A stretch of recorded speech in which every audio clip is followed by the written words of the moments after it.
Efendim huzurlarınızda bugün harika iki konuğum var. Aynen. Tabii. Farkında bile değiller kayıtta olduklarını şu anda. Biz onları kayda aldık bile. En güzeli böyle.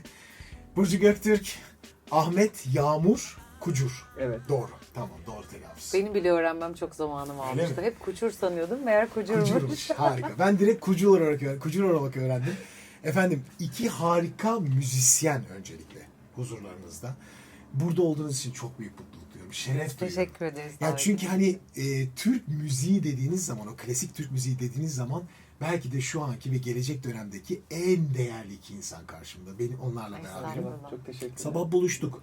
Poçaya gittik, kahvaltı yaptık, gezdik, tozduk. Pamuk gibiyiz. Fazla pamuk gibiyiz. Efendim biraz sonra müzikle beraber siz de bir derin bir huzur bulacaksanız anlayın ki bu Foça'nın da huzurundan. Hoş geldiniz. Kesinlikle. Hoş Foça'ya bulduk. ayak bastık sayenizde. Çok teşekkür biz ederiz bugün. güzel davetiniz için. Harika. Çok güzel bir güne başladık. O günün güzelliği de devam ediyor hala. İnşallah izleyenler de aynı hissi alırlar. Zaten sizi izliyorlar. Eksik Fazla olmasınlar. izliyorlar. Sağ Yani hem olsunlar. TRT'de hem konserlerinizde. Yani neler yapıyorsunuz? Hayat nasıl gidiyor? Benim çoğunlukla radyoda İzmir'de. geçiyor vaktim. Evet, sizinle İzmir'de. de şu senelerdir görüşmek planladık bir türlü görüşemediğimiz Görüşemediğiniz şey. İzmir'de. Evet. Çoğunlukla işte geçtiği için vaktim. Hı hı. Daha çok böyle 7 gün mü? evde Kaç vakit gün? geçiriyorum. Yani Yani aslında gün bazında değil, değişiyor mesai Hı hı. saatlerimiz, günlerimiz ama bizim işimiz eve iş götürmeyi gerektiren bir iş olduğu için ben sürekli çalışıyorum dolayısıyla. Radyoda icra yapacağım şeyi öncesinde çalışmak durumundayım. O yüzden Yani hep çalışıyorum. Ben şöyle Evde bir şey, de, bir radyoda de da. normal değil yani. Mesela Foça'da yolda geziyoruz ve müzik açılıyor. Feyruz dinliyoruz. Yolda gelirken Maria Callas dinliyoruz. Ve hiç müziksiz dakikanız geçmiyor. Doğru mu? Evet, Neden? gerçekten de böyle. Neden? Neden? Müzik benim için. Ahmet sana da soruyorum. Evet. Sende de var çünkü öyle bir şey sana da geçmiş. Seviyoruz çünkü ya. Aslında başka evet, bir tamamen cevaba aslında gerek yok. gerçek tek Hı hı. en salt gerçek, Yani. en net diliyle bu. Ama onun dışında ben genel olarak böyle sabah da söylemiştim ya, yani müzik hayatı tanımlamasından, tamlamasından ziyade hayatımın bizzat müzik olduğunu düşündüğüm için müziksiz bir hayatı düşünemiyorum.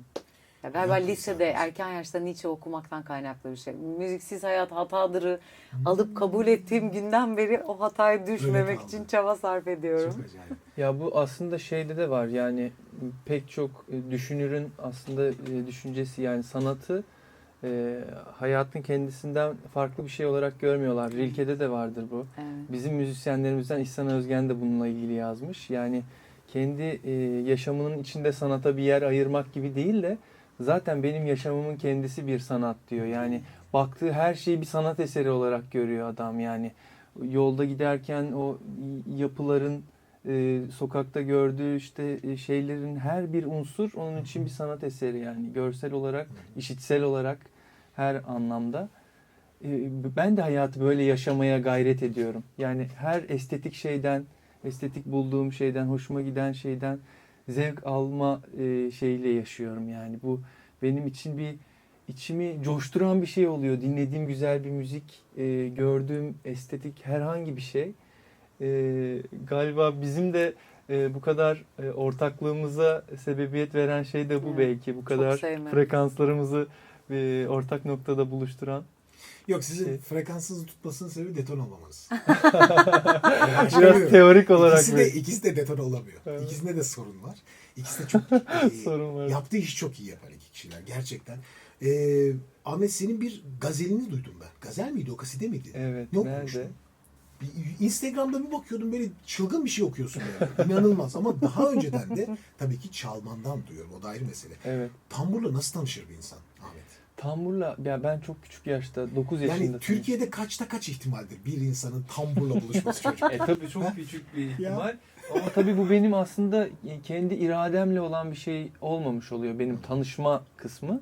Çünkü ailem çok severek dinliyor bu müziği. Onlar müzisyen değiller ama dinleyicilik anlamında bir ünsiyetleri var bu müzikle, bir muhabbetleri var. Özellikle babam yani hep Bekir Sıtkı Sezgin'in kasetleriyle işte Alaaddin Yavaşça, Kani Karaca, Meral Uğurlu bunları dinleyerek büyümüş zaten. Öyle bir arşivi var. Bana da bıraktığı şeyler var. Yani ben de onlarla büyümüş oldum. Dolayısıyla onların yönlendirmesiyle aslında ben tambura başlamış oldum. 9 yaşımda Murat Aydemir'den tambur dersleri alarak başladım.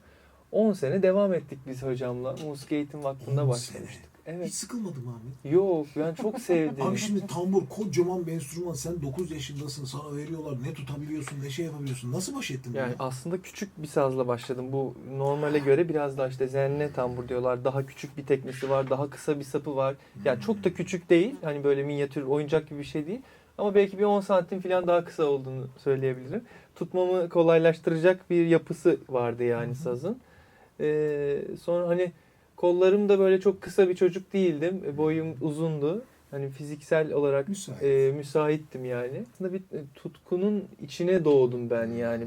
Buna teşvik edildim. Teşvik ederim. Ve bundan da şikayet etmemişim demek ki. Gitgide onu sevmeye başlamışım. O tutku sonra büyüdü yani bambaşka bir hal aldı. Başka bir hale aldı. Evet, sonra yani vazgeçemediğim bir şey olma haline doğru Ses peki? evrildi. Ses, evet, o da ayrı Ya. bir dünya. Yani ben hep çok dinledim dediğim gibi. Yani her yerde söylüyorum. Ben çalmaktan da söylemekten de çok dinlemeyi seviyorum. Yani eski kayıtlardan özellikle bahsediyorum tabii. Yani işte Münir Nurettin, Tamburi Cemil Bey. Hani bunlar zaten pirimiz. Tabii. Onlardan sonra işte yani pek çok sazendeyi hani tamburi olmasına gerek yok. Kadın erkek bütün ses sanatçılarını eskilerden çok fazla dinledim ve yani gerçekten dinlemeyi çok sevdiğim için aslında çalarken de söylerken de o sevdiğim şeylere yakın bir şeyler üretebilme gayesiyle aslında müzik yapıyorum. Ben kendi müzik yapma sebebimi böyle biraz tanımlıyorum. Yani Harika. dinlediklerime yakın bir şeyler ortaya koyabilme gayesi var bende. Müthiş. Elimden geldiğince tabii, dilim döndüğünce. Bu yüzden müzik yapıyorum. Kendimi aslında bir anlamda tatmin edebilmek, müzikal anlamda, zevk anlamında hem maddi hem manevi bir huzur aslında yani. Öyle. Senden etkilenmesi gerek insanların. Çünkü hani müzikle uğraşmak, müzikle sevdalanmak, çocuk yaştan beri bu işi sevmek, popüler kültürün tamamen dışında gerçekten müzikle uğraşarak büyümek böyle bir duygu. Aslında bütün bizi izleyen aileler, bu işe meraklılar, hani çocuğumuz müzisyen olursa ya saçma sapan, işte öyle bir dünyanın olmadığı dünyalar da var bu işi yaparken. Evet. Tamamen bu işin bir tutkuyla yapıldığı ve onun üzerinde geliştirildiği ve bir ömrün adeta bir sevdayla geçtiği. Hep yüzünün gülerek ve yani inanılmaz Ahmet bu konuda. Hani seni dinlediğin ve izlediğin zaman zaten bu tutkuyu, bu sevdayı görüyorsun. Müziğin ne kadar güzel bir şey olduğunu anlatıyor aslında. Bunun dışındaki insanlar çok bilmeyebiliyorlar. Evet. Yani sanki bu böyle bir ünlü olma yuvasıymış gibi adlandırılıyor ama aslında değil. Tamamen bu tutkunun şekillendiği bir şey. Fazla konuşmuyorum. Ve Efendim, seneler bugün- sürüyor tutkunun şekillenmesi. İnsanlar belki birileri onları bir şekilde bir anda bir eserle bir anda ünlü olabiliyorlar ve çok tanınır hale gelebiliyorlar. Ama onun devamlılığının olması için bir öncesinde olması Doğru. gerekiyor. Siz nasıl ünlü oldunuz Senelerce. efendim? Bana bir anlatır mısınız? Ben bir sabah bir uyandım. bin Yıkılıyor. takipçim varken bir baktım 5.000'lere gelmiş Instagram'daki takipçi sayım. Allah Allah. Nasıl, ben bir şey de yapmadım. Sadece bir konser verdik İzmir'de ve o videoları yayınladım sadece. Ne olmuş olabilir ki dedim. Sonra bir baktım Emre Yücelen diye biri benim Estağfurullah, ses bir analizimi sürü kişi yapıp izleyin. paylaşmış. Sonra orada izleyen insanlar sağ olsunlar ilgi duymuşlar. Sayfamı kurcalamışlar. Bana güzel güzel iltifatlarda Ya ben bunun için bulunmuşlar. sormadım. Estağfurullah ama Beşe gerçekten katlamışsınız böyle ya. oldu. Siz zaten tanınan Yani bir insansınız şekilde yani. beni hasbelkader ya da bizzat gelip özellikle beni dinlemek için gelen insanlar dinlediler, duydular. İltifatlarını, eleştirilerini, yorumlarını yüzüme karşı söylediler. Ama sosyal medyada gerçekten böyle kendini paylaşmakta çok hoşlanan biri değildim. Daha doğrusu bunu biraz hem bencilce hem de kibirli bir yerden açıkçası tınladığını düşünüp uzak durduğum bir yerdi burası benim. Hep daha çok doğa paylaşımlarım, okuduğum kitaplar, sanata dair şeyler paylaşmayı çok seviyordum. Ve aslında bir hesap büyütmek gibi bir niyetim de hiç yoktu en başta. Fakat sonra dedim ki ben zaten profesyonel olarak bu işi icra ediyorum. Yani para kazanma anlamında profesyonel diyorum. Yoksa bu işin, size bu sabah da söyledim ya, müziğin köleleriyiz diye. Öğrenerek amatörü ve talebesi olarak kalmayı arzu Amatör ediyorum. ruhlu olmak. Çünkü O başka evet, bir şey yani çalışmayı çok amatör seviyorum. olmakta. Evet, o umarım hiçbir zaman bozulmaz ve hep talep eden taraf olurum umarım. Ama bir noktada bunu artık para kazandığım bir devlet kurumunda da icra ettiğim Doğru. için dedim ki ben zaten bu kurumda bunu yapıyorum. Televizyonda, radyoda sesim zaten yayımlanıyor. Görüntüm de yayımlanıyor artık ondan dolayısıyla. sonrasında Artık saklı zamanın kalmış ruhu da buraya evrildi ve insanlar artık yaptıkları işleri burada paylaşıp kendilerinin tanıtımlarını burada yapıyorlar. Hali hazırda birileri beni överek tanıttığı için evet ben de sanırım bunu sürdürmeliyim artık diye ben de bir iyi misyon yapmışsın. edinip Ya, ne sonra güzel bir şeye videolarımı, vesile olmuşsunuz konser aslında. kayıtlarımı, radyo kayıtlarımı paylaşmaya başladım derken bana en çok sorulan soruyu düşündüm. Radyoda tam olarak ne yapıyorsunuz? Şimdi TRT sanatçısı deyince insanlar sadece televizyona çıktığımızı düşünüyorlar. Harika, evet, o Halbuki kayıtlar. tanımımız radyo sanatçısı Doğru. bizim. En başta girerken de zaten televizyondan evvel Türkiye Radyo Televizyon Kurumu olsa da bugün ismi radyo olarak kurulduğu Doğru. için 20'lerin sonlarından beri radyo olarak insanlara hizmet verdiği için bu kurum. Daha sonra TRT'ye bağlanmasıyla beraber 60'larda görsele de dönüşüyor iş. Fakat bunun ötesinde biz hepimiz radyodan, bir sihirli kutudan insanlara sesini duyuran, görmeden sevdikleri, Görmeden beğenerek dinledikleri kişiler oluyoruz bir şekilde. Bunun bir silsilesi var bizden çok daha öncelere dayanan ve biz de bunun son kuşak temsilcileriyiz. Çünkü TRT'nin resmi olarak açtığı son sınavla girdim ben de kuruma 2016 yılında. Ve insanlara anlattığımda eski sanatçılar gibi. Evet eski sanatçılar gibi ama onlar televizyonda da çıkıyorlardı. Evet biz de çıkıyoruz. Tamam. Peki radyoda ne yapıyorsunuz? İşte bunu yapıyoruz. Biz onu kaydediyoruz. Yani televizyonda gördüğünüz şeyde orada nasıl okuyorsak sadece kamera yok karşımızda. Radyoda mikrofonun karşısına geçiyoruz. O günün teması neyse ya da programın içeriği neyse buna uygun eser okuyoruz. İşte toplu programlarımız var şefler yönetiminde. Oralarda solomuz varsa çıkıp solomuzu yapıyoruz. O gün ya da bir gün evvelinden okuyacağımız eser belirleniyor. Biz onu okuyoruz. Ya da bazen kendi solo programlarımız oluyor. Kendi yaptığımız repertuarı icra ediyoruz orada. Derken insanlar bana bunun nasıl bir şey olduğunu çok merak ediyorum. Seni gelip orada dinleyebilir miyim, izleyebilir miyim sorusunu yöneltince ben de herkesi stüdyoya davet edemeyeceğime göre, orası bir devlet kurumu olduğuna göre. O zaman ne yapayım? Ben bunu kaydetmeye başlayayım. İnsanlar madem bu kadar soruyorlar ne yaptığımı, göstermiş olayım. Ya işin doğalında kendimi göstermek için değil de bakın burada bunu yapıyoruz demek için çekmeye başladım ve insanlar çok güzel reaksiyonlar verdiler o videolara ve benim de çok hoşuma gitmeye başladı bu. Çünkü zaten çok evde dediğim gibi hazırlığını yapıp oraya hazır bir şekilde icra etmeye, sunmaya gittiğim bir yer. O işi insanlara küçücük bir ekranın içinden yani tıpkı radyo gibi aslında bu devrinde radyosu bir şekilde artık telefonların ekranları oldu televizyondan ziyade. Artık cebinde taşıyor insanlar. Eskiden evde olması gereken kocaman bir şeyken şimdi küçücük bir şeyle anında istedikleri insana ulaşabiliyorlar. Ve biz eski sanatçıların ne yazık ki sahip olamadıkları bir şeye sahibiz. Yani bizim açımızdan çok büyük bir şans, onlar için çok büyük bir şanssızlık olduğunu düşünüyorum. Her ne kadar bunun iyi ve kötü yanları tartışmaya çok açık olsa da şöyle bir şeye sahibiz. İstediğimiz anda internete yazdığımızda birinin ismini ve eserin ismini o kayda ulaşabiliyoruz. Eskiden böyle bir şey mümkün değildi. Hem kayda hem notaya. Tabii. Yani. Detaylı. Buna bu şekilde rahat ulaşabildiğimiz için artık bunu kendi adıma şans görürken bir de bir devlet kurumunda bu işi icra eden kişi olarak şunun sorumluluğunu hissetmeye başladım. Bir gün eskiden benim yerimde olan şimdiki konservatuvar öğrencileri benim sesimden bir eseri geçip icra etmek isteyebilirler. Dolayısıyla benim bu kayıtları yapmam insanlara burada ne yaptığımı göstermekten ziyade artık ciddi bir sorumluluğa da evriliyor.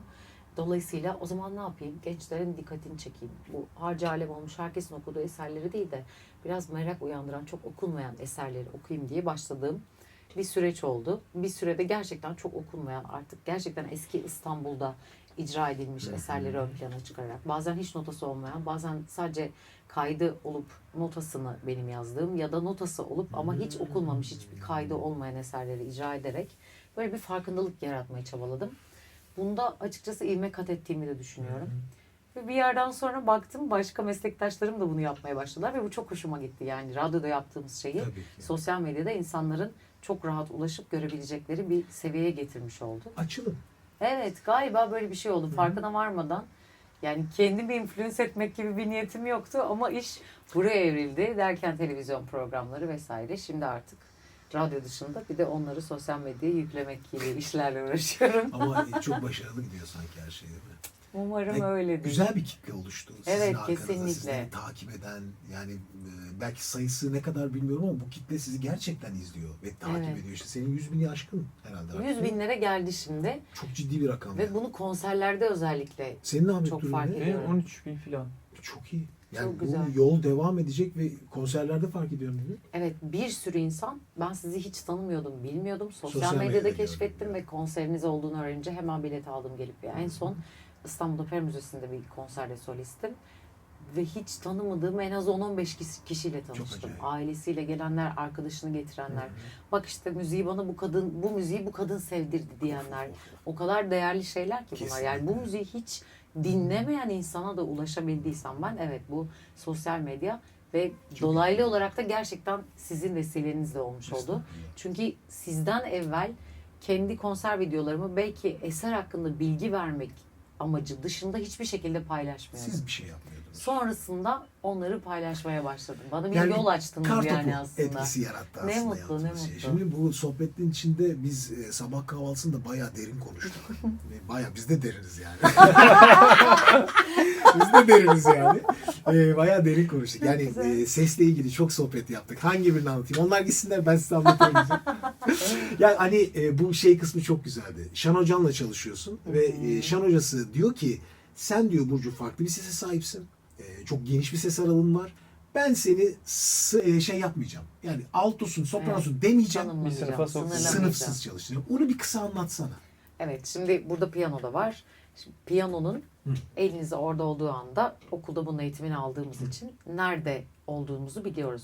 Hoca bana bir sesi bastığında hangi sesi ben taklit edeceğim, hangi egzersizi, şan egzersizini onun üzerinde çalışacağız. Onu görüyorum ve zihnim sürekli bir yerde, hep kafamızda çok tiz ve çok pes kavramları var ya.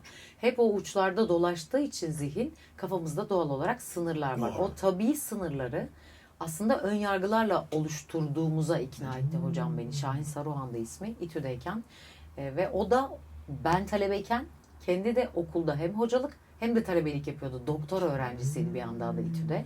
Ve kendi talebelik vesilesiyle benle bir makale üzerinden iletişim kururken şan üzerine konuşmaya başladık. Derken benimle özel olarak çalışmaya başladığında ilk yaptığı şey, artık yanımda durmanı istemiyorum, lütfen karşımda dur ve elimin nerede bastığını senin gör. sınırına dokunduğunu görme.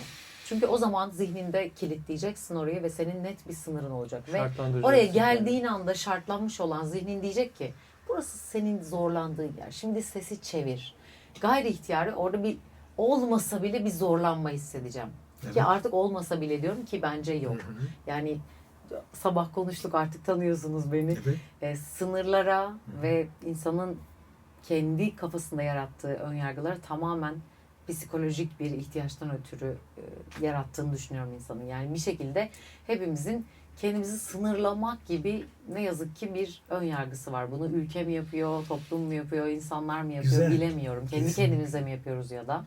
Ama bir şekilde zihnim hocamın o yönlendirmesiyle sınırlandırmaları reddetti.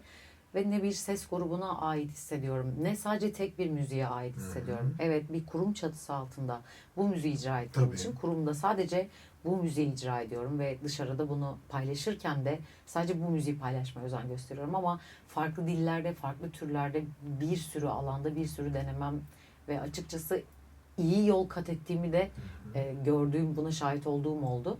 Dolayısıyla kendimi hiçbir konuda sınırlandırmak istemiyorum müzikle ilgili ki daha gelişeceğim bir alan açayım kendime. Kendi sınırlarımı bilmek istemiyorum. Bunu reddediyorum. O yüzden Çok güzel bir başlığı var aslında. Hani Türk müziğinde sınırsız olmak diyebilir miyiz buna? evet, sınırları reddediyorum. Bunu daha önceden Minyon Nurettin Selçuk aslında ve onun ekolleri aslında yapmadı mı yani? Çok da daha Bir sürü zor şey şartlarda deniyor. üstelik. Her Şimdi şey daha bir de katıyken. şöyle bir şey var. Yani bunu aslında gelenek bazlı bir müzikte yapmak zor bir şey. Kesinlikle. Çünkü yani aslında bir anlamda bir ayağınızın geleneğe basması gerekiyor. Diğer bir ayağınızla hani orayla çok çelişmeyecek, çok zıt düşmeyecek bir açılım yapmanız gerekiyor. Orada bir denge tutturmak çok önemli. Çünkü bir taraftan çok tutucu, yobaz yaklaşan şeyler var. Taraf oluyor. Tabii. Bir yandan da yani işte bu müzik gelişmesi gerekiyor. Ne kadar gelişse o kadar iyi deyip de çok uç taraflara gidenler de var. Orada işte biraz estetik algısında görecelilik, Ya da işte biraz bu tür şeyler de ortaya çıkıyor tabii. Ama burada dengeyi korumak çok zor bir şey. Kolay bir şey değil.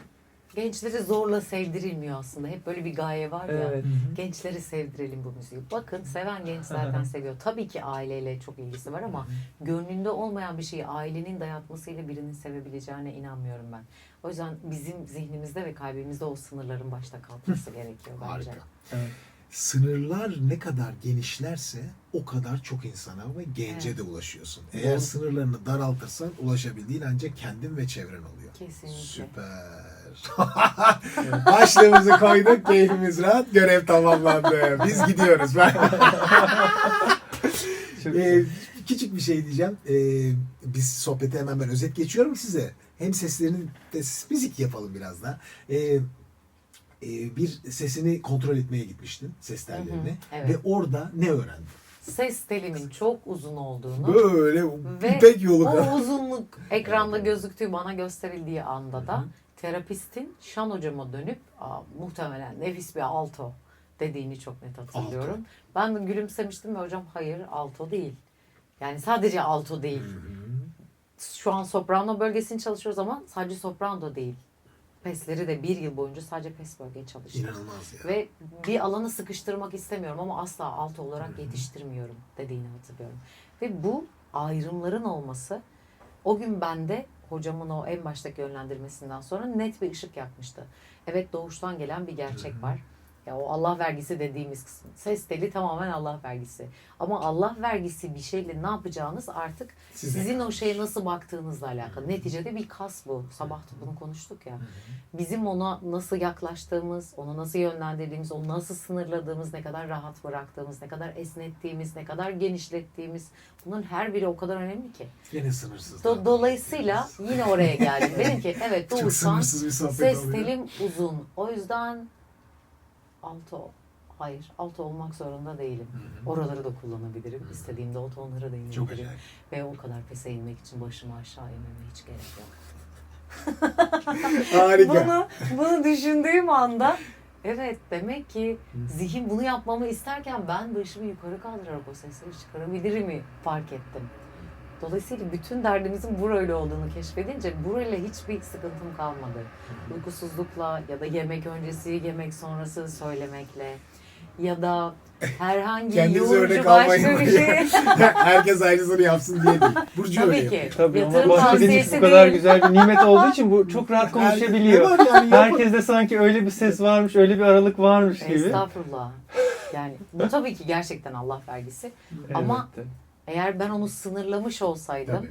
Biraz keşfetmekle alakalı senin aslında evet bu anlattıkların. kendini keşfetmek. Evet. Biri sana bunu anlattığında inanmayabilirsin çünkü Evet. böyle bir handikap da var. Tabii. Yani. Evet. Senin zihnin Şu an Seni izleyen Şan Hocan izleyiciler sınırlandırmış kimse olsaydı inanmayacak. belki de. Tabii. Kimse inanmayacak. Seni Şan Hocan sınırlandırmış olsaydı Evet. belki de sen tizlerini keşfedememiş olabilirdin sana bir alto deseydi Evet belki. mesela çok gurur duyduğum bir örnek var. Sizin bana yaptığınız şeyi belki bir nebze ben ona yapmış olabilirim. Tolunay diye bir çocuk var şimdi. Siz yarışmada da yolunuz kesişti. Evet, Tolunay hatırlıyorum. Kaygusuz. O. Mesela ben Afyon'daki üniversite konservatuvar söyleşiye davet edilmiştim.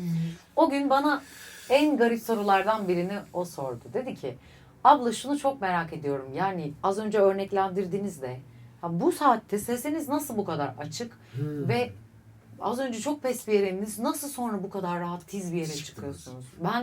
Benim de aslında böyle bir sesim var ama korkuyorum o tizlerden dediğinde. Ona şu örneği verdim. Hocam da bana aynı örneği verirdi. Bir aşığı düşünün. Şimdi burada Neşet Ertaş var. Hemen ona gideyim. Postürünü hatırlayın. Evet. Bağlama burada.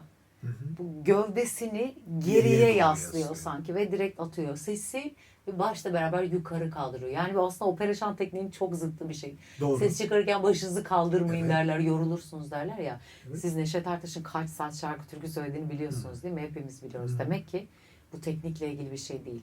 Yani bu insan elinde burada bir enstrümanı çalarken başını da eğiyor onu yapmak için. Burada da şarkı söylüyor, türkü söylüyor. Burada da söylüyor ve şu hareketle bir esneme, gerilme var. Bunu bedene verdiğinizde zaten beden diyor ki evet Vay, vay, ben vay, şu an vay, rahatladım vay, ve ben her yere inebilirim de çıkabilirim de. Tolunay'a dedim ki o korkuları ve sınır kavramlarını kafandan at, ağzını aç, geriye yaslan ve söyle. Bunun başka hiçbir tekniği olamaz. Aslında her şey bu kadar basit. Biz o kadar karmaşık, komplike ve zor bir hale getirip zihnimizde evet bu çok uzun yıllar çalışılması gereken bir şey diye tanımlıyoruz ki. Halbuki sadece alt etmemiz gereken küçücük bir şey tanımı. Yani bizim sadece ona bir dakika, böyle değil. Ben kendi tekniğimi, kendi vücuduma ve kendime, ruhuma uygun şekilde oluşturabilirim, inşa edebilirim ve bunu istediğim pozisyonda söyleyebilirim. Mesela hatırladığım şey üniversiteden. Bu dönen sandalyeyi. Evet. Beni döndürerek şan çalıştırıyordu hocam. Şimdi git aynaya bakarak mimiklerini kontrol ederek söyle diyordu. Şimdi git kapıya dön, kapıya bakar gibi ama bana söyle şarkıyı. Ben onu duyayım diyordu. Hocanın yüzüne değil, tamamen benim sırtım dönük hocaya. Kapı var karşımda, ben kapıyı söylüyorum ama hoca arkamda ve onu duymak istiyor. Salonun en acayip bir şey. dışındaki adamın duyacağı şekilde Evet, piyano evet. söylemen ama söylediği sözün de anlaşılması Anlaşılır gerekiyor olması lazım. diyordu. Çok iyi çalışmışsın. Mesela bir gün Fena. üzerimde mavi bir şey var. Bana bunun kahverengi olduğunu anlat şarkı söyleyerek dedi. Ne yaptın? Anlattım. Aa, İsyan ederek. O diyor ki hayır, mavi üstündeki diyor. Ben de kahverengi olduğunu anlatmak için elimden gelen her şeyi Allah Allah, yaptım. bu nasıl bir Bu da ders ya? sizin yaratıcılığınıza Süper. bağlı artık. Evet, Evet, gerçek hocamın dışı bir müzikalci olması bir şekilde benim en büyük şansımdı. Ve bendeki bu tiyatral şarkı söyleme Mimikler, yeteneği diyeyim oynama. artık. Çünkü aslında küçük yaşlarda tiyatro kursuna gitmiştim ve o yeteneğimi orada zaten uzman bir tiyatrocu, oyuncu fark etmişti. Tiyatral yetenekle şarkı söyleme yeteneği birleştirip beni 9 yaşında daha sahneye atmıştı. Evet, o zaman öyle bir tecrübem vardı ama bunu Türk müziği gibi işte okulda sanat müziği başlığında ana sanat dalında Sabit okurken durulan, evet hep Ciddiyet belli bir içindeki bir pozisyon şeymiş. beklenilen. Sizin mesela videomda övdüğünüz şeylerden en beni mutlu eden kısımdır. Bakın dediniz ne kadar rahat, postüre bakın. Bu bizim şarkıcılarımızda çok ender rastlanan bir şeydir dediniz işte. O Batı'nın verdiği bir şey ama bir yandan Neşet Ertaş'ın Anadolu'yu da verdiği arkama Tabii, alıyorum. tabii, Bu. tabii. Yani o yaslanma da var. Ve o hareketi yaptığında mesela diyorsunuz ki videoda dize çıkacakken şimdi nefesi topladı ve şimdi çıkacak savaşa çıkıyor diyorsunuz. Savaş etki. Evet işte o kahverengiyi anlattığım gün öğrendim o Anlattığın savaşa gün. çıkmayı. Tabii hepsinin bir hazırlığı varmış. demek ki. Kesinlikle. Hiçbiri Çok tesadüf eğlenceli, değil. çok eğlenceli, çok güzel. Biz bunları hep özet alıyorum size yoksa biz bunları 3 saatte falan toparlardık size. Tabii. Ahmet senin dünyanda nasıl oluyor peki? Hem enstrüman çalma hem söyleme. İki aşamadaki çalma duygun, gelişme duygun ne? Nasıl bir temelde ilerliyor? Çünkü özel bir müzisyensin. Ya, Sıradan müzisyen Orada değilsin bence sen. inanılmaz zor bir şey. Ben Teşekkür çok deneyip ederim. asla başaramadığım bir alan olduğu için Başlı başına hakkını öyle. teslim ediyorum. Çok Başlı zor başına. bir şey. Hem çalıp hem Bir de senin söylemek. açına geçelim. Ya evet, ben ikisini de ayrı ayrı seviyorum. İkisini de bir arada yapabildiğim için mutluyum. Yani bazı enstrümanlar buna müsaade etmiyor. Neyzen olsaydım herhalde mesela aynı Nasıl zamanda olur? söyleyemezdim. Hadi o- Evet, sanırım bunu yapan çok fazla sayıda insan da yok bizim camiada. Belki o yüzden de özel olabilir yaptığım şey. Ya ikisini de sevdiğim için dediğim gibi bir arada yapıyor olmak çok güzel. Bir de tambur çok yakışıyor bence. Yani bir solist, bir tambur ikisi bence çok güzel tınlayan şeyler bir arada birbirine karışmıyor. Çünkü yaylı bir enstrüman da olmadığı için. Şimdi mesela ney çalan kişilerde hepsinin farklı üfleme tekniği vardır. Evet. Biri daha fazla nefesli üfler, biri az üfler ve her birinin duyumu bize farklı gelir. Tamburda böyle bir şey var mı? Tabii ki tamburda da var. Yani aslında tavır dediğimiz şey Tavır demek. hepsini ayıran, bütün enstrümanları ayıran bir çalım tekniği. Onur Akdoğu yanlış hatırlamıyorsam tavrı şey diye açıklıyordu. Uzun seslerin bölümlenme biçimi. Yani bir uzun ses düşünün. Onu bölmemeyi de tercih edebilirsiniz. Ya bölümlenme ya da bölümlenmeme biçimi diyelim. Bölmemeyi de tercih edebiliriz. Bölerken de belki 2 eşit parçaya, belki 4 eşit parçaya ya da eşit olmayan parçalara veya triolelerle çeşitli şekillerde bölebilirsiniz. Bunlara çarpma diyoruz. Yani yaptığımız çarpmalar ya da yapmayı tercih etmediğimiz çarpmalar bizim aslında tavrımızı oluşturan en önemli etkenlerden biri bu bakımdan. Böyle tanımlanabilir. Sen neyi seviyorsun? İşte bunu aslında hemen kolayca tanımlamak çok mümkün değil. Çünkü çok fazla dinlediğim için dinlediğim her şeyden aldığım güzellikler onlar size bugün konuşurken bahsetmiştim ya bir arı gibi. her sevdiği çiçekten bal toplayan bir arı gibi tanımlıyorum kendimi. Ya biz absürt ya Foça'dan dönerken Maria Callas dinliyorduk. Yani bu ekibin Türkleri. Foça'yı dolaşırken Yani Feyruz Foça'yı dinlediğimizi dinlerken unutmayalım. Feyyaz dinliyorduk. Dönerken Evet. Callas dinliyoruz. Eminim ki hani bu benim tanımımı Burcu abla da bu şekilde düşünüyordur. Yani o da çünkü çok seviyor dinlemeyi. Her sevdiği Kesinlikle. müzikten ve hanendeden bir şeyler alıyor. İşte Hamiyet Yüce Ses Evet. çarpmasıdır. İşte ne bileyim Güzel Perihan Sener Altun'da finalidir. bir şeydir. Hep oradan bir çarpmalar Notlarım alıp var öyle. kendi müziğine, tavrına entegre ettiğini biliyorum. Bu şüphesiz bende de ve aslında dinlemeyi seven her icracıda, bilinçli bir şekilde dinleyen her icracıda böyledir. Yani işte Münir Nurettin, Safiye Ayle, Kani Karaca, Bekir Sıtkı Sezgin, ya hepsini çok fazla dinlediğim için onlardan sevdiğim güzellikleri hep alıp harmanlayarak bir şey ortaya koymaya çalıştım. Tamburda da öyle. Şimdi başta Tambur Cemil Bey olmak üzere Mesut Cemil, İzzettin Ökte, Ercüment Batanay, Necdet Yaşar, ya hepsi çok fazla dinlediğim ve beğendiğim tamburiler, onların taksimleri, eser icraları, bunlar benim çalışıma çok şey kattı. Özellikle Tamburi Cemil Bey'in taksimleri bende bambaşka bir ufuk açmıştı. Yani başta taksim yapmaya başladığım zamanlarda Cemil Bey'in taksimleri yani inanılmaz bir hayal gücü ve bir melodik yaratım var, yani orijinal bir yaratım var. Müthiş kompozisyonlar, müthiş teknik, zaten orası bambaşka bir dünya. Ya çok güzel bir hikaye anlatıyor ve nasıl taksim yapıları, ben işte bunun üzerinde denemeler yaparken onun taksimlerini ezberleyip çalmaya çalışırdım. Abi tam muhabbetin ortasına geldik şimdi. Ya bir bize bir taksim yapar mısın? Yaparım Bu kadar tabii muhabbet ki. ettik. Ya nedir bu taksim diye soran Tabii. olursa. Elbette taksim Yani aslında dünyanın en bir zevkli doğaçlama, improvizasyon. Hani bu caz müziğinde de vardır. Başka pek çok müzikte de var. Yani bu belli bir usul kaidesi olmadan, bir tempo, ritim olmaksızın bir doğaçlama aslında. Melodik bir doğaçlama. Bu sözel olduğu zaman gazel diyoruz buna. Yani sözlerle yaptığımız Evet. zaman. Bunu enstrümanla yaptığımız zaman da Türk müziğinde buna taksim adı veriyoruz. Aslında taksim Arapça bir kelime. Kısımdan geliyor. Kısımlara ayırmak demek. Aslında melodileri kısımlara ayırmış oluyoruz. Belki zemin, meyan, karar gibi, yani 3 bölüm gibi de düşünebilirsiniz. Ya da işte cümleleri ayırmak gibi de düşünebiliriz bunu. Böyle kısımlara ayıracağız şimdi biz de melodileri, bakalım. Ya ben bir cümle edeyim. Senin konuşma biçimin aslında.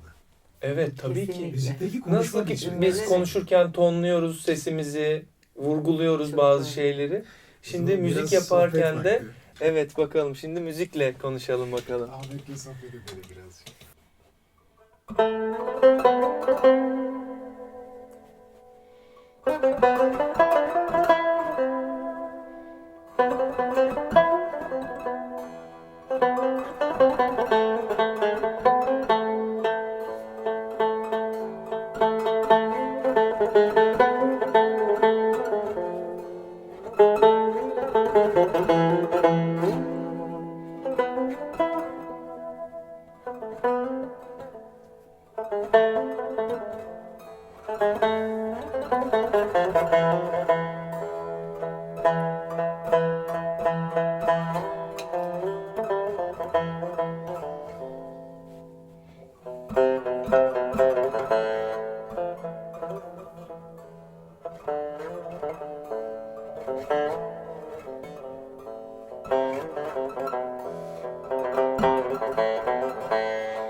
Yaşa. Ne güzel bir nefes aldık ama ya. Yani Ya. doya doya nefes. Sultaniye Gah geldi. Nasıl da güzel tınladı ama ya. Çok güzel. Sonunda böyle uzaya uzaya. Yani şu his beni çok büyülüyor. Arkadaşlarla da paylaşmak istiyorum. Şimdi konservatuvara girdiğim ilk yıllarda böyle enstrüman çalan arkadaşlarımızla oturuyorduk.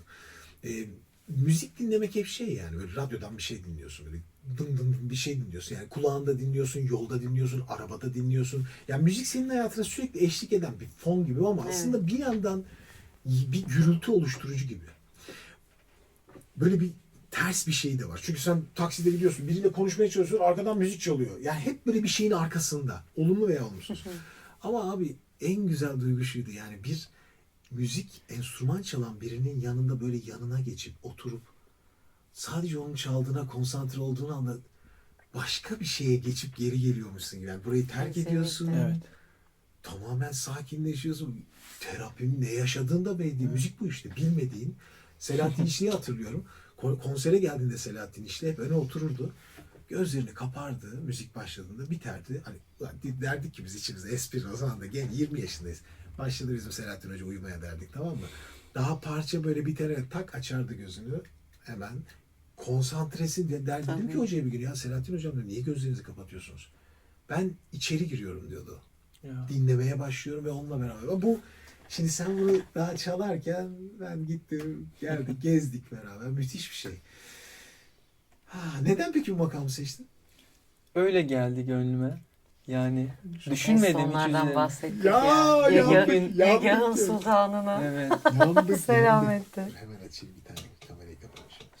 Bu makamın adı Sultaniye Gah. Sultani Yegah. Neden Sultani Yegah demişler sence? Sultani aslında sultanlara yaraşır yegah anlamında. Buna bir dönem işte sultan politik siyasi sebeplerle yasaklandığı için o kelime milli Milli yegah da yegah. denmiş bu şeye. Milli Yegah. Evet. Evet, Çok Trafik Persa'nın küçük bazı bir dönem eserlerinin vardı. öyle böyle başında kullanılmış geçen. ama makamın adı Sultani Cumhuriyet Yegah'tır. devrinden. Muhteşem bir şey. Dede Efendi'nin terkip ettiği bir makam bu. Padişaha Ee, hitap. evet.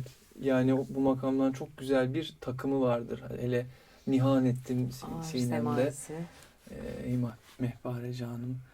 O ağır semai çok güzeldir yani bizim müziğimizin şaheserlerindendir. Bu da çok sevdiğimiz güzel bir makam. Çok zevkli. O yüzden Şimdi Çok farklı. muhabbetin daha ilerisine geçelim şimdi o zaman. Evet. Biraz daha başka bir yere geçelim. Ne istersiniz? Beraber bir şey yapmak ister misiniz? Ahmet, sen böyle bir solo mu almak istersin? Yok. Bence Muhabbet Ahmet yapalım söylesin. yani. Hani- Bir Ahmet'i Ya. dinleyelim. Ahmet, bir daha seni dinleyelim hadi ya. öyle mi Evet. olsun? Yapıştır ya. Açtın şimdi, kaldık Sultaniye yaptırıyoruz böyle. Mahzun mahzun bekliyoruz. Sen kaşındın. Ay sen kaşındın. Allah Allah. Ya inanır mısınız? Allah Allah işte. Hiçbir şey düşünmedim. Hani ne böyle çalıp prova yaptım, bir şey yaptım. Zaten kendi aramızda hani Evet. bu Prova da. dahil olacağı Sordu bana, düşünmedim. dedim ki yolda düşünürsün. O Onu da zuhur yapmadım. eder zaten. Bir Aynen, yerden çıkar aynen. o bir şekilde. İçinden ne geliyorsa, keyfin ne geliyorsa. Evet. O zaman Nihavent bir şarkı çalalım. Müthiş olur. Çal bakalım. Çal söyle bakalım. Evet. Münir Nurettin Selçuk'a ait Hadi canım. Hasret isimli bir şarkı. Yar senden kalınca ayrı diye başlıyor.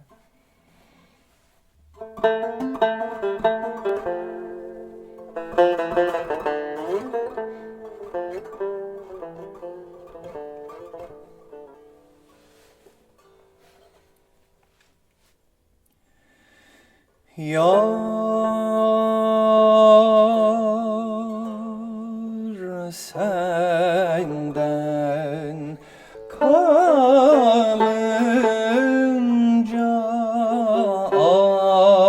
ayrı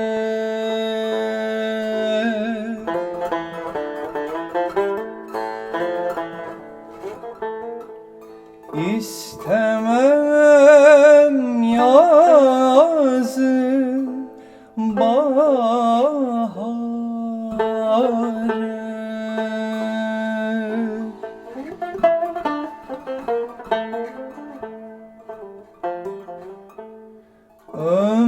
Ömrüm kalmadı hayrı Geçmiyor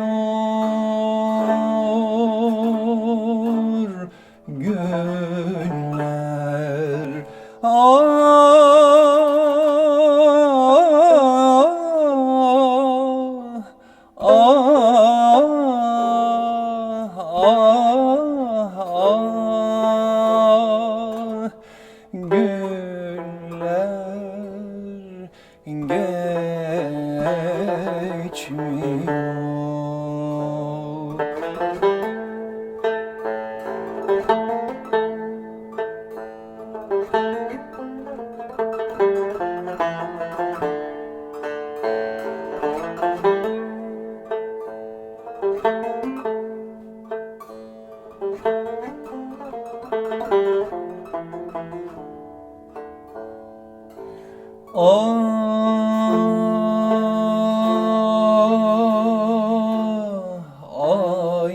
Ayrılık varmış arada.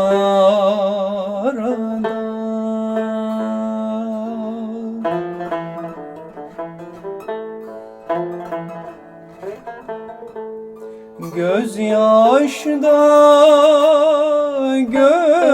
gönül karada.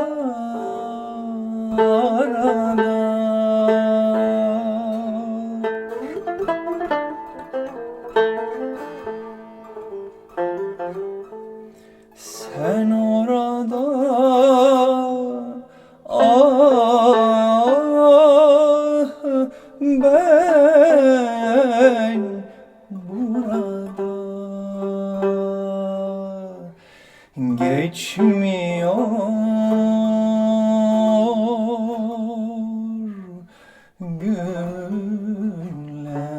günler.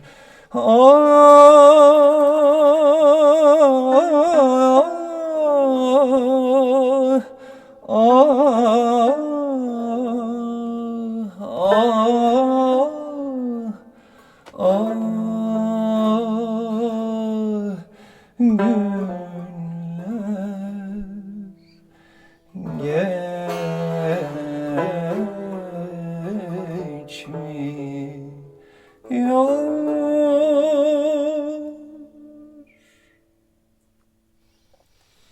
Yine derin bir nefes daha. Valla insan böyle huzur buluyor ya. Bu nasıl bir şey böyle? Ne kadar huzur verici, ne kadar keyifli ya. Şarkı çok güzeldi ondan. Yok efendim, o kadar değil. Münir Bey'den en Çok sevdiğimiz güzel, eserlerden. Çok güzel. Hem icrası. Çok güzel, çok güzel. Ben ama merakla Ahmet'in benim beklediğim kıtayı okuyacağı günü bekliyorum. Sen ikincisini söyle. Nasıl yani? Münir Bey bu bestesini Evet. iki farklı güfteyle okuyor. Bir tanesi az evvel okuduğu şekilde, bir de Hayat Sensiz. İkinci sözler için diyor. Evet, ikinci güfte için. Ya nasıl bir şey o? Orası daha güzel. Onu da sen mi okusan ya? Hayır. Hadi, hayır, orası ben da- senden Ezberimde yok bekliyorum. orası. Ben Orası zaten da öyle Burcu okumuştum Ha, okuduğumda. ezberimde yok orası. Hayat hayat değil sensiz. Şimdi Koklamam gül yerleştireyim, karanfil yerleştireyim. sensiz. Bir tanem şunu bil sensiz. yani birlikte Geçmiyor, okuyacaksak günler belki geçmiyor. bana öğretirsen. Eyvallah.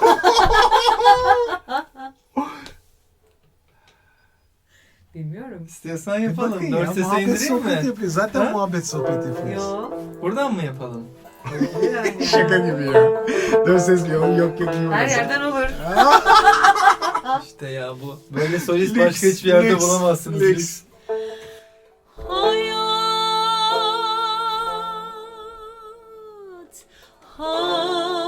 Hayat değil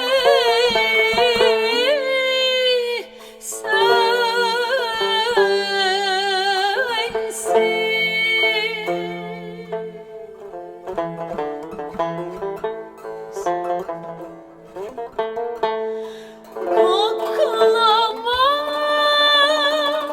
gül karanfil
Ay ne güzel oldu Şimdi ya. hemen şöyle bir açıklıyorum. Normalde benim tonum değil. Ama öyle bir şey yok. Çok fenasın sen. Her ya. zaman şahane şarkı söylemek zorunda değiliz. İnsan olduğumuzu unutmamak. O Marcus Aurelius'un kitabında var ya, Kendime Düşüncelerde. Hmm. Peşinde biri var. Bir çığırtkan, ona sokakta, çarşıda gezerken tek bir şey söylemekle görevli o. İnsan olduğunu unutma diyor. Çünkü büyüklenmeye o kadar müsait şeyler yapıyor ki bir komutan, bir kere bir asker, savaşçı. İnsanız. O gün hasta da olabiliriz. Falsolu da okuyabiliriz. Detone de, sürtone de olabiliriz. Entonasyonumuz havalarda uçuyor olabilir. Ama buradan söylediğimizde her şey bir noktada kabul görür ve karşılığını alırız diye düşünüyorum ben. O yüzden şimdi buradaki bu muhabbetin, bu anın büyüsünü niye bozayım? Benim tonum değil. Hadi değiştir. Niye akordu bozayım? Neden öyle bir şey olsun, Tabii değil mi? senin böyle bir lüksün olduğu için çok rahat konuşuyorsun Hayır, yani. lüksüm yok aslında. Bunun lüksüm olduğunu bile düşünmeyecek kadar düşünmüyorum. Yani çıkamayabilirim. Orada Çıkmaya da pozisyon bilir değiştirmek diyorsun. Ne olacak, gerekebilir. belli mi olur? O pozisyonu oturduğum için ya da belki o gün iyi olmadığım için koruyamayabilirim. Hepsi mümkün. Mükemmel değiliz ve olmak zorunda hiç değiliz. Kesinlikle. Bugün böyle çıkıyor. Kesinlikle. Kesinlikle. Bitti. İçinizden bir şey geçer mi yoksa böyle yeter bu kadar mı Yoruldunuz dersiniz? mu? Ben yorulmam mı? Hayır, bir kere şöyle söyle, sizle yorulmam mümkün değil. Ya böyle bir şeyi elimden alıyorsunuz çünkü ne kadar yorulursan yorul sürekli seni tazeleyen bir müzik yapıyorsunuz ve enerjiniz var. Ben gittikçe daha dinleniyorum yani. O zaman biraz da sendeyiz artık. Sen bir şeyler söyle. Tamam, o zaman şimdi benim tonuma inelim. Evet. Gerçek bir kadın kız neyi? Kız neyi akorda inip o zaman.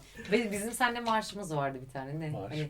Nihavent başladık. Neyle bitiriyoruz? Hep ne Nihavent. oluyor? En sevdiğimiz Koklasam- bestekarlardan biri desem. Evet, bak hemen Koklasam çıktı işte. saçlarını. Bu çalışılmış bir şey değil. Bu Evet. gönül işi.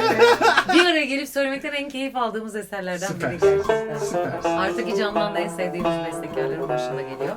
Eserin güfte şairi de Mustafa Nafiz Irmak. O da en sevdiğimiz güfte şairlerin başına geliyor. Koklasam saçlarını bir gece ta fecre kadar, koklasam saçlarını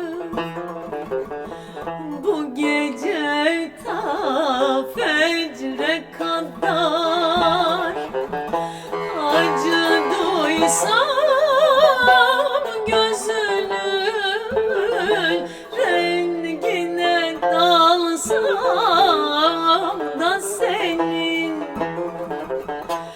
acı duysam gözünün rengine dalsam da senin, kanatın ruhuma mazide kalan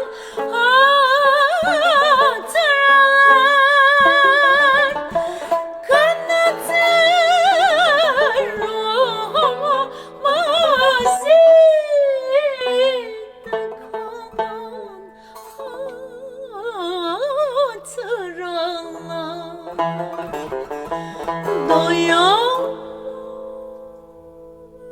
doyamıyorum ben, kalbini çalsam da senin, doyamam ben, kalbini çalsam da senin.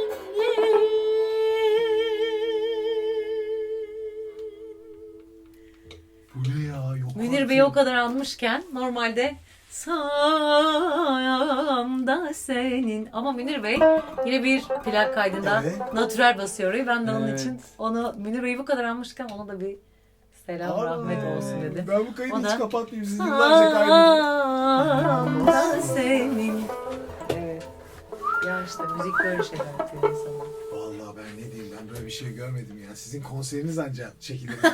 15 Şubat'a herkesi Bekleriz. bekliyoruz. 15 Şubat. 15 Şubat Zorludayız. Zorlu. 15 Şubat zorlu. Evet. Ama baştan uyaralım, zorlu bir konser olacak gerçekten. Salonun isminin hakkını vereceğiz.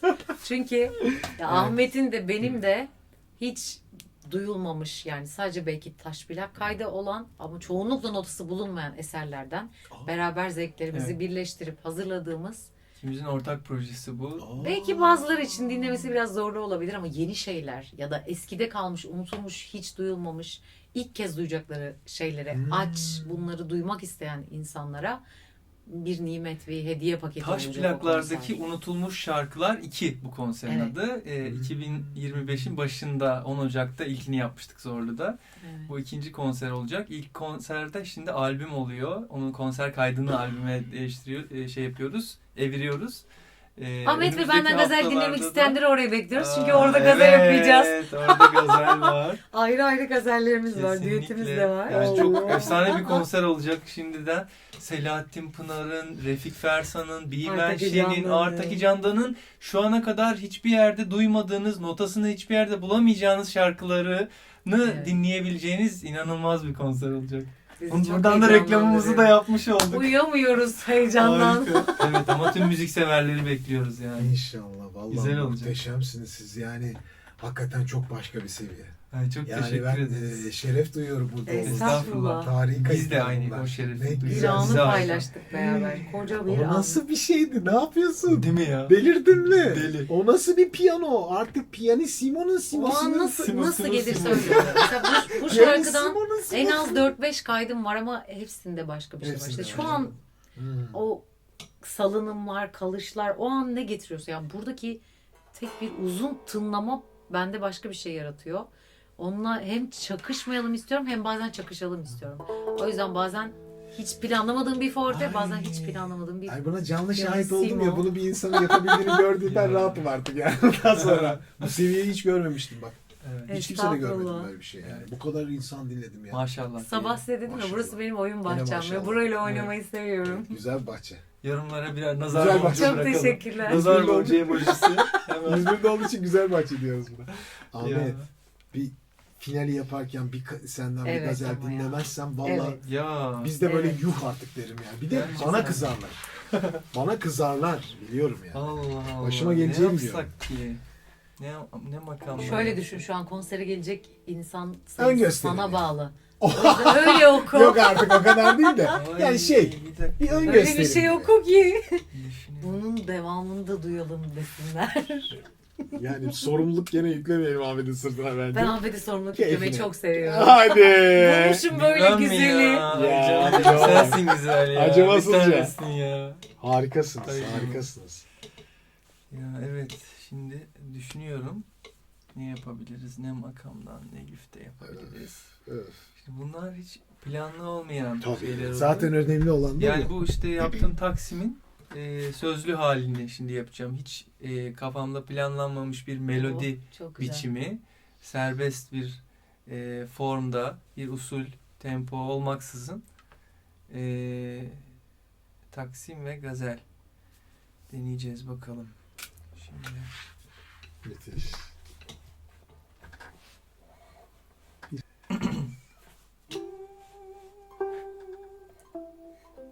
Sesi düşünme. Güfteyi düşün. Hmm.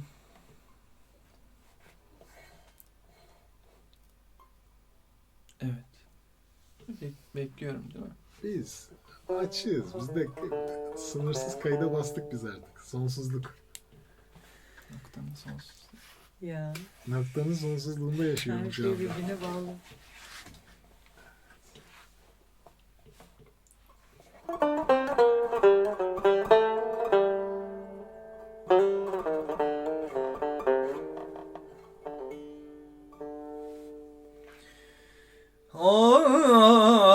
Ah yâre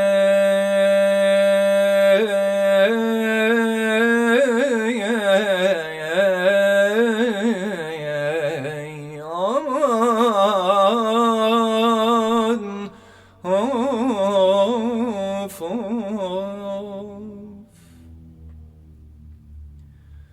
Aman efendimsin, cihanda itibarım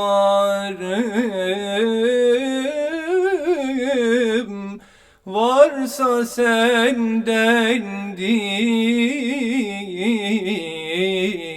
sendendir. Aman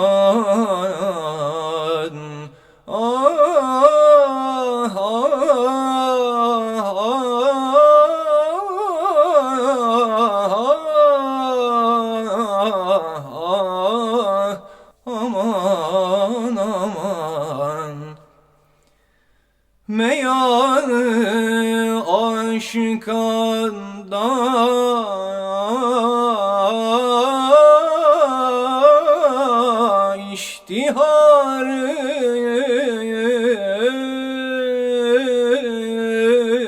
iştiharım varsa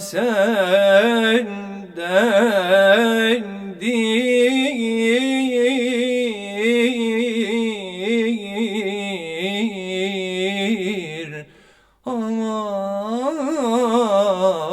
Aman aman, medet yok.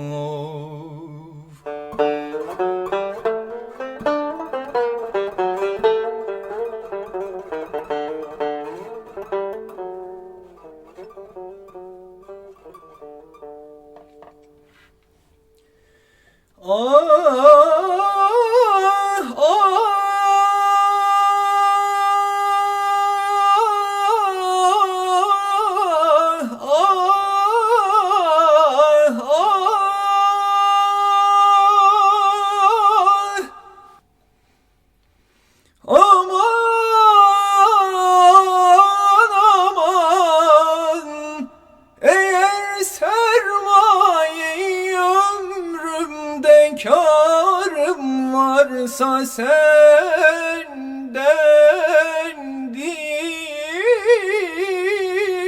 Aman medet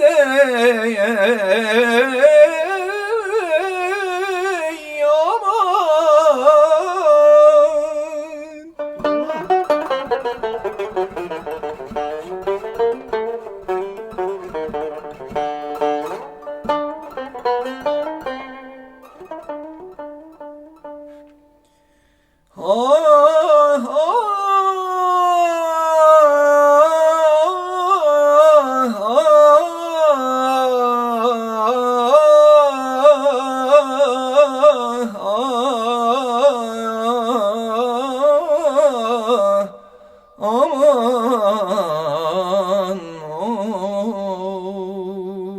of. Ah yâre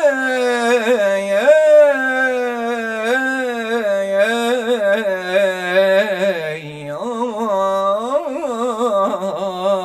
aman, of of of.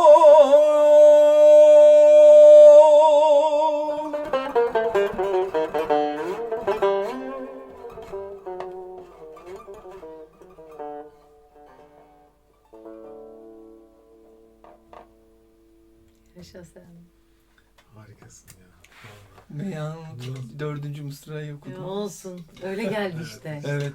Evet. Benim feyzi hayatım, hasılı ruhi revanımsın olacaktı. Eyvallah. Orayı unutup 3 Böyle- satır Bence okuduk. bu hali de çok güzel Sesinize, oldu. Olsun. nefesinize sağlık. Eyvallah. Çok teşekkür ederim. Rica geldiğiniz için. ederiz. Çok büyük Ay, biz mutluluk teşekkür duydum. ederiz. Bu güzel gün Yani, için, sohbet için, zamanı beraber ne kadar güzel paylaştığımız vakit için çok geçirdik teşekkür ya. ederim. İyi ki varsınız. Siz de. Vallahi Kesinlikle Siz de. çok, Birlikte çok güzel. değerlisiniz bu Vallahi anlamda. Pek harika. çok gizli kalmış kıyıda köşede yeteneğin ortaya çıkmasına öne yok Müthiş. olduğunuz için çok değerlisiniz Evet. bizler için.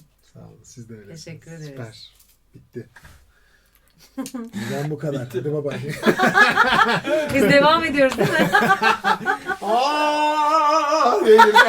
Ondan sonrası yok. O da bize özel. Bu arada bir hissettim bunu okuyacağını biliyor musun? Hadi canım. Tabii ki. Şaka. Sorun ona. Nasıl hisset? İnanırım. Bu nasıl? Evet. Evet. Güfte düşün dedim ya ona. Bu nasıl bir ortam ya? Her ya şey bir onu şey güfte hissediyorsun. düşün dediğim anda ne olacağı belli. Zaten onu okuyacaktı o yani. Şaka Zihninde ya. sezdim bunu. O yüzden güfte düşün dedim ve Sen belki de boşver ondan bir şeyler karıştırdın. söyle ya. Çalıp Belki de söylemeye ondan devam karıştırdın. edelim biz. Ben söyleyeceksen söyle. Muhabbet ediyoruz. Benim için sıkıntı yok. Çalıp söylemeye devam biz ya. Duydun mu sen? Ondan gittin bence. Doğrudur. Hatırlıyorsun değil mi? Çıkardık mı? Sıkıntı yok. Ahmet bulmuştu onu taş plaktan. Notayı aldı ve ilk gösterdiği anda ben bittim Sen nereden yani. buldun Şarkı onu? zaten Bu muhteşem. kimin plağıydı? O değil, Hasan Bey miydi? Evet, bestekar o da plak. Plağı okuyan. Allah Allah gitti. Lale Nergis Hanımlar mı okuyor Evet. sanki? Evet. Lale Nergis okuyor. Dur bakayım. Evet Yanlış olmasın. o okuyor. Hangi Lale dönem Nergis. eseri sayılır? Yani 20'ler, 30'lar filan. Hani 1930'lar. Evet. herhalde o zamanlarda beslenmiş. Yani 20. yüzyılın ilk çeyreği diyebiliriz yani. 20, maksimum 20'lerde olabilir herhalde. Hı hı. Çünkü plak üzerinde yoksa soy isim de biliyor olurduk bir şekilde 30'larda olsaydı. Hı hı. Udi Hasan Bey olarak kayıtlı bestekarda. Lale Nergis zaten. Evet. Sesi taş plak kaydedilen Çok ilk, acayip. gerçek ismi Lebibe Lale Hanım'ın. Nergis Nergis'in Hanım'ın de da Neyire. Neyire. 2 tane çiçek ismi koymuşlar. Bunu kendileri mi istedi? Mesela- Udi Nevres Bey mi talep etti bilmiyoruz. Bilmiyoruz. Tabii bantları Ama Güzel bir meşhur isim. Leyla Gencer vardı. Leyla Gencer de bu aileden. Onlar çok büyük Evet. bir aile. Kocaman. Leyla Gencer de bu aileden. Evet. Evet. Aynı ailenin. Da Diva Turka.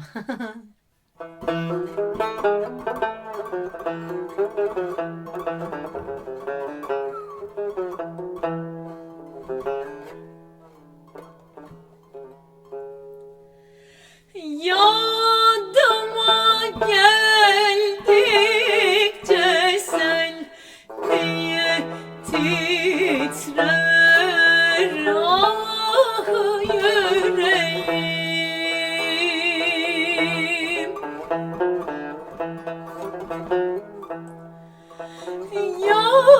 Yadıma geldikçe sen niye titrer ah yüreğim.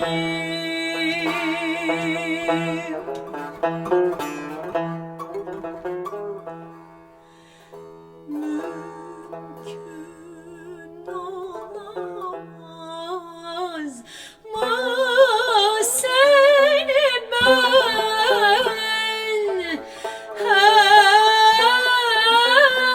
her gün göreyim? Mümkün olamaz mı seni ben her gün göreyim?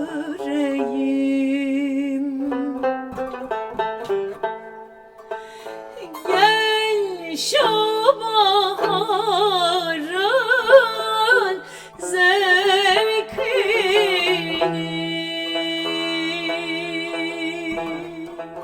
gülerek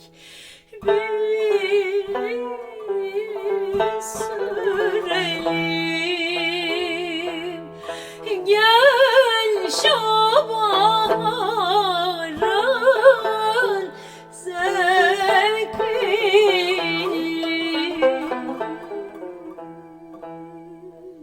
gülerek bir sürelim.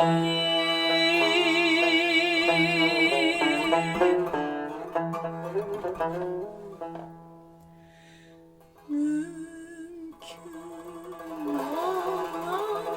olamaz mı seni ben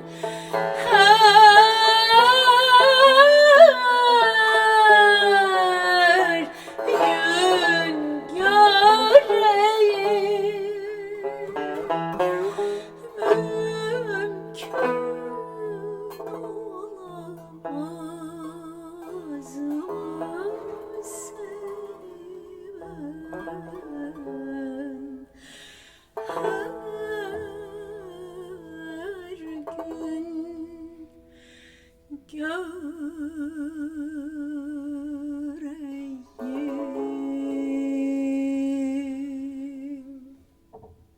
Allah Allah. Bu da böyle bir şarkı işte. Bizi mahvediyor. Hüzzam Okan'ın okumanın böyle kritik bir şey var mı ya? Bir hıçkırma yok mu Hüzzam'da? Olmaz mı? Bir hıçkırık var yani Hüzzam'da ya. Hıçkırıyor, hıçkırtıyor. Hele yeni konser Mahvediyor. için bir Ana. Selahattin Pınar keşfi var ki Evet, Ahmet'in. yani o o- hıçkırtmayı geçiyor, ağlatıyor. Allah yani Bilmen Şen, Selahattin Pınar ve Artaki Candan'ın hiç bilinmeyen 3 eseriyle başlıyor. Yani notalarını yazdık. Notaları dahi yok. Hüzzam'la Yerlerde. başlayacağız konsere. Hüzzam'la Düşünebiliyor başlayacağız. musun? Baştan zaten Evet, bayağı ipucu verdik ya. Giriş- ne bunlardan. haliniz varsa gene de deviriyorsunuz sonra Evet. yavaş yavaş. Yani oradan sonra dinleyiciler dinleyebiliyorlarsa dinlesinler. Mendil hediye etmeyi Bayağı, düşünüyoruz evet, girişte. Evet, yani olabilir. Ay, çok acayip. Yani umarım bizdeki his onlara da geçer. Bizim aldığımız Ama zevki geçmiyor. alsınlar yeter. Ay, Tek dileğimiz o. Böyle bir şans yok. Çünkü zaten. yani ağlayacaktık neredeyse. Ya bu nasıl bir şey Gerçekten dedik sürekli inanılmaz. böyle deşifre ettikçe, eserin içine Özellikle o Pınar'ın girdikçe. şarkısı değil mi? Yani şey o ve şeye hayret ediyorsun yani bu eser nasıl olmuş da saklı kalabilmiş? Hamiyet İcesi Evet, bir Taş tek bile Hamiyet okumuş. Hücresi okumuş. Ve nasıl olmuş? Yani o kadar güzel bir şarkı ki yani o mesela Gecenin Mateminden Evet. falan hiç aşağı kalır bir yanı yok Kesinlikle. yani. Hani onun kadar meşhur olabilecek ve gerçekten onun kadar sanat değeri olan o kadar ve dramatik de aynı zamanda yani Çok melankolik yakıcı. şey bir Zaten biz havası var. Selahattin Pınar eserleri Olmasına için, rağmen evet, benim burç taşım da olduğu için kendisi. Başlıyoruz şimdi. 6 Şubat Selahattin Pınar o ölüm tarihi 22 Ocak doğumlu. Hazreti Google. Öyle diyorum ben kendisine. 22 Evet. Ocak 1900 ya da 1902 olması lazım. Gerçekten şu an ondan emin değilim. Ama 6 Şubat 48 miydi? Öyle bir şey. Kırıkla. Hayır. Emin olamadım. Yılından emin olamadım. Benim için hala ölmediği için. Oy. Günü hatırlıyorum, Şubat ayı olduğu için. Burçlardan dolayı Ne? günü hatırlıyor. Ama yıllar Burçlar gidiyor. var ama. Ya. Yıl mefhumuna hiç takılmıyorum. Kadınların değil. İnsanın yaşı olmaz. Yani bence Ama gerçekten burcu olur. nicelik Öyle, öyle. nicelik değil. Gerçekten nitelik orada konu. Ya ben gerçekten çocukluğumdan beri belki 70 yaşında birinin ruhunu taşıdığıma inanıyorum. Ama bu beni nostaljik ya da geçmiş bağımlısı ya da sadece geçmişte yaşadığını düşünen biri yapmıyor. Ben bu zamana gönderildim. Bu zamanın ruhunu giymeye çalışıyorum üzerime de. Ama ruhumda gerçekten benden çok daha eski bir şeyler var. Bunu hissediyorum. Çünkü Selahattin Pınar'ın o yaptığı şarkıyı, o yapış biçimini düşünürken kederleniyorum. Hamiyet Ücretsiz onu okuyuş biçimini dinlerken kederleniyorum. Bu kadar yakın hissetmemin başka açıklanabilir bir tarafı yok bence. Bence hepimiz zamanda yolculuk yapıyoruz da farkında değiliz. Evet. Onlar da bağ kuruyorlar işte Evet. bugün de. Sizler aracılığıyla. Biz programı bitirdik. Yeni programa Evet. başladık galiba. İkinci bölüm. O birinci bölümü bitti. Allah'ım Ne ya. yaptık, ne ettik, sınırsız Böyle- dünya. Şimdi bağlantılar, ikinci bölüm. Ama biz evde de böyleyiz. böyle Konuşurken bize işte gidin sabah demezseniz oluyor. biz sabaha kadar çalarız yani söyleyeyim ben Vallahi size. izleyen kimse... Yandınız ya. Ki ben Ahmet'i uyardım. Dedim ki çok Ne? konuşursam lütfen beni durdur. Konuşma. Vardı ya şarkılarda. Kıskanırım. Gezme yalnız Çok- başına. İşte böyle. Harika. Ve böyle müzik yapmadığımız zamanlarda da birbirimize keşfettiğimiz şeyleri atıyoruz. Başla Evet. İşte beraber playlistimiz var falan. İşte Daldan dala. okuduğumuz şeylerde. Daldan dala. Yani bir Spotify- kitap okuyor, çok etkileniyor, onu bana da alıyor. Sonra ben okuyup ben daha çok etkileniyorum. 3 kere okuyorum kitabı. Evet. Ya Böyle. sizin Film- konser, Müzik bizi paylaşımları. besliyor. sizin Kitap konserleriniz paylaşımı. çok acayip olacak. İnşallah Hayırlısı. ya Düşünemiyorum. bekliyoruz. Düşünemiyorum. Bekliyoruz. Evet. Tabii. Sizi Sadece de bekliyoruz Emre Bey. Aa gelmek çok isterim. Ya gerçekten çok memnun oluruz. Ben Kalbi dinlerim. olan dinlemesin diye biz de yazarız şeyi. Ben Kalbi de olan alırım, gelmesin. gelirim. Çok acayip. Öyle işte. Evet. Bay bay. Ay, görüşürüz. Çok güzel. Sağlıcakla kalın. Sağlıcakla kalın. Muskıyla kalın. Ne kadar sağlıklı kalınabilirse. Hani Reha Muhtar diyor ya her nerede Ya. yaşanıyor ve yaşatılıyorsa. Harikasınız. Bizimki harika. yaşatan ve öldüren aynı anda bunu yapan bir Ay. müzik.